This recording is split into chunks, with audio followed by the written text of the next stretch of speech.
Bon, le premier sujet, et c'est tout sauf une surprise, c'était la préparation aux pandémies. Faut se souvenir qu'en 2010, le monde sortait tout juste de la crise du H1N1.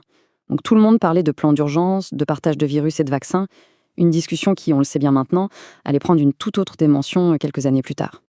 Un autre très gros dossier, les faux médicaments. C'est un vrai fléau, un poison silencieux qui peut miner complètement les systèmes de santé. L'OMS cherchait déjà à l'époque à coordonner une riposte mondiale, un combat qui est devenu encore plus complexe avec l'explosion du commerce en ligne. Un sujet absolument fondamental revenait aussi sur la table, la nutrition des tout-petits. C'est un point crucial, parce que la santé de toute une vie se joue vraiment dans les premières années. L'Assemblée se penchait donc sur les stratégies pour combattre la malnutrition. Un combat de longue haleine, c'est certain. Et puis, on trouve des sujets qui touchent vraiment à l'éthique, comme la transplantation d'organes.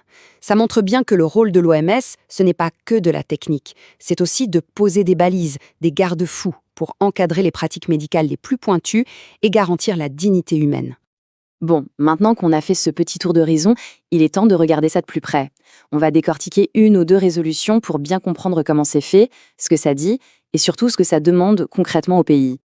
Prenons l'exemple de la sécurité sanitaire des aliments. Ce qui est intéressant, c'est que ce n'est pas juste une vague déclaration d'intention. Pas du tout. Ça détaille des étapes très claires, des actions précises, mettre en place des mesures de la ferme à la table, partager les informations au niveau mondial et même intégrer ça dans l'aide humanitaire. C'est un vrai plan d'action. Deuxième exemple avec la transplantation d'organes.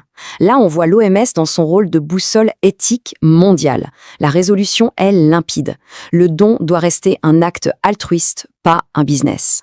Elle appelle à combattre le trafic d'organes et à garantir un accès équitable aux greffes. C'est une illustration parfaite de la manière dont l'OMS établit des normes pour protéger les plus vulnérables.